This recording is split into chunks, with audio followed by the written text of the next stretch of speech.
ई rickshaw battery complain raise करने से पहले ये वीडियो ज़रूर देखिए। जब भी ई रिक्शा में कोई भी प्रॉब्लम आती है, लोग सबसे पहला डाउट बैटरी पर करना शुरू कर देते हैं। माइलेज नहीं दे रही, बैटरी पावर नहीं दे रही, गाड़ी चल नहीं रही, बैटरी जल्दी डिस्चार्ज हो रही है। ये कुछ ऐसे कंप्लेंट्स हैं जो काफ़ी कॉमन है, लेकिन हर कंप्लेन का मतलब बैटरी फॉल्ट हो ये ज़रूरी नहीं है। कई बार वजह व्हीकल के किसी और सिस्टम में होती है और बैटरी को बिना वजह डायग्नोसिस के लिए भेज दिया जाता है या सर्विसिंग के लिए रिक्वेस्ट कर ली जाती है। इसीलिए बैटरी की टेस्टिंग या डायग्नोसिस से पहले कुछ बेसिक चीज़ें हैं जिन्हें वेरीफाई कर लेना बहुत ज़रूरी है। चलिए देखते हैं। Vehicle side wiring, vehicle side earthing, wheel jammed condition, controller drawing excess current, battery not getting 100% charge, house electric board issue और डीप डिस्चार्ज कंडीशन। अब शुरुआत करते हैं पहले चेक से। सबसे पहले शुरुआत करते हैं व्हीकल साइड वायरिंग से। बैटरी से निकली हुई पावर मोटर तक इसी वायरिंग के थ्रू पहुंचती है। अगर रास्ते में कहीं भी करंट का फ्लो रुक गया तो कंप्लेन बैटरी जैसे ही लगेगी, ऐसा लगेगा कि बैटरी में ही शायद कोई इशू है। सबसे पहले पूरी वायरिंग को ध्यान से इंस्पेक्ट करिए। देखिए कोई वायर कट तो नहीं है, इंसुलेशन घिसी हुई तो नहीं है, किसी कनेक्टर पर हीटिंग या बर्निंग के निशान तो नहीं है, कनेक्टर लूज तो नहीं है। अब मल्टीमीटर को कंटिन्यूटी मोड पर सेट करिए। एक प्रोब वायरिंग के एक एंड पर और दूसरा प्रोब दूसरे एंड पर लगाइए। अगर मल्टीमीटर से बीप की साउंड आती है तो इसका मतलब वायरिंग और कनेक्टर का इलेक्ट्रिकल पाथ कंटिन्यूअस है, और अगर बीप ना आए तो वायरिंग या कनेक्टर में कंटिन्यूटी ब्रेक हो सकती है। ऐसी सिचुएशन में पहले वायरिंग को रेक्टिफाई करिए और उसके बाद व्हीकल को दोबारा टेस्ट करिए। अब बात करते हैं व्हीकल साइड अर्थिंग की। करंट सिर्फ बैटरी से निकलता ही नहीं है, उसे वापस बैटरी तक रिटर्न भी होना होता है। इसी रिटर्न पाथ को अर्थिंग कहते हैं। सबसे पहले अर्थिंग पॉइंट को विजुअली इंस्पेक्ट करिए। देखिए कनेक्शन लूज तो नहीं है, रस्ट, कॉरिजन या डर्ट की वजह से मेटल कॉन्टैक्ट अफेक्ट तो नहीं हो रहा।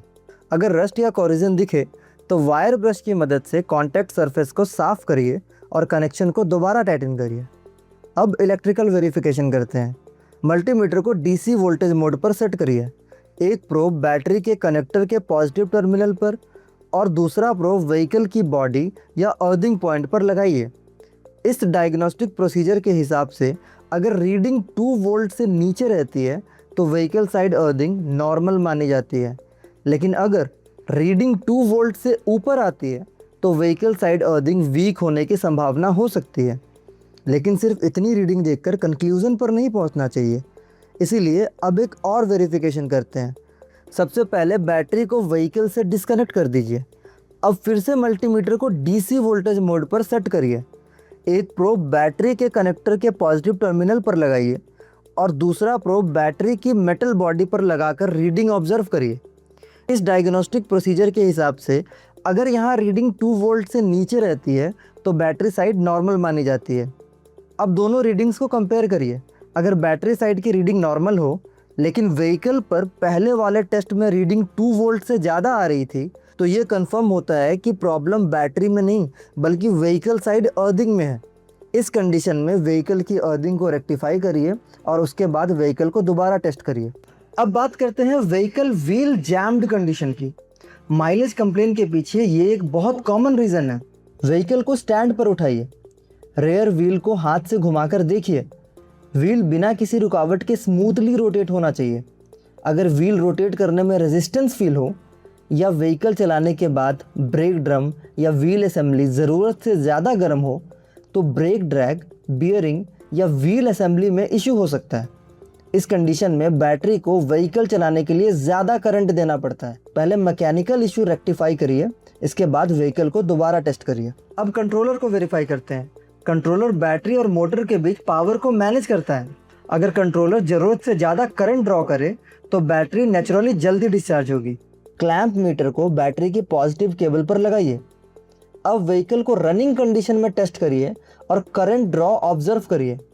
इस बैटरी मॉडल की BMS discharge current limit 80 amperes है। अगर रनिंग कंडीशन में कंट्रोलर 80 एम्पियर्स से ज़्यादा करंट ड्रॉ करता है तो BMS प्रोटेक्शन एक्टिवेट हो सकती है। इस वजह से व्हीकल अचानक बंद हो सकती है। अगर करंट लिमिट से ज़्यादा मिलता है तो बैटरी को फॉल्ट मानने से पहले कंट्रोलर की सेटिंग और व्हीकल लोड को वेरीफाई करिए। बैटरी की कंप्लेन का एक और कॉमन रीज़न है बैटरी का कंप्लीट चार्ज ना होना। सबसे पहले चार्जर को वेरीफाई करिए। देखिए चार्जिंग कनेक्टर सही तरह कनेक्टेड है या नहीं, चार्जर पर कोई फॉल्ट इंडिकेशन तो नहीं आ रहा। बैटरी को कंप्लीट चार्जिंग साइकिल दीजिए। चार्जिंग कंप्लीट होने के बाद मल्टीमीटर की मदद से बैटरी वोल्टेज वेरीफाई करिए। इस बैटरी मॉडल के लिए फुल चार्ज वोल्टेज 56.8 वोल्ट है।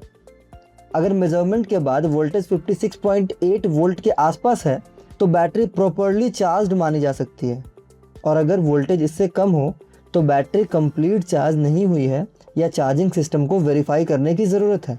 इनकम्प्लीट चार्जिंग की वजह से माइलेज और बैकअप दोनों में इशू आ सकता है। 150 से 280 volts AC standard input voltage range है। बैटरी को इसी रेंज में आने वाले चार्जर से ही चार्ज करें। अगर वोल्टेज इस रेंज से कम या ज़्यादा होगा तो बैटरी प्रॉपर्ली चार्ज नहीं होगी। कभी कभी प्रॉब्लम बैटरी में नहीं, चार्जिंग सोर्स में होती है। अब चार्जिंग सोर्स को वेरीफाई करते हैं। चार्जिंग सॉकेट को इंस्पेक्ट करिए। देखिए एक्सटेंशन बोर्ड डैमेज तो नहीं है, MCB बार बार ट्रिप तो नहीं हो रही।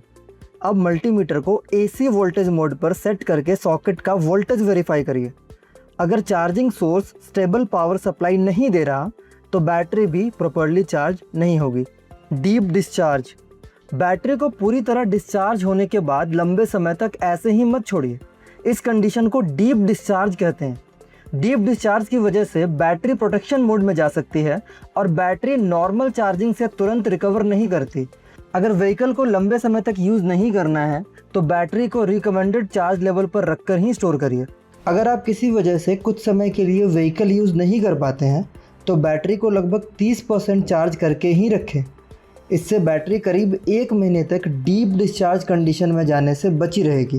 ये सारी चीज़ें एक ही सिस्टम के हिस्से हैं। अगर सिस्टम का एक भी पार्ट सही तरह से काम नहीं करेगा तो कंप्लेन बैटरी जैसी ही लगेगी। इसीलिए अगली बार अगर कंप्लेन आए कि माइलेज कम है, पावर नहीं आ रही, बैटरी जल्दी डिस्चार्ज हो रही है या गाड़ी नहीं चल रही, तो बैटरी के डायग्नोसिस से पहले ये वेरिफिकेशन ज़रूर कीजिए। हो सकता है असली प्रॉब्लम आपको वहीं मिल जाए। और अगर सब कुछ वेरीफाई करने के बाद भी कंप्लेन बनी रहे तब बैटरी की डिटेल डायग्नोसिस करवाइए। याद रखिए, सही वेरिफिकेशन, सही डायग्नोसिस और सही सॉल्यूशन। अगर आप अकीरा बैटरीज के साथ जुड़ना चाहते हैं तो दिए गए नंबर पर हमें कॉल करें या हमें व्हाट्सएप करें। धन्यवाद।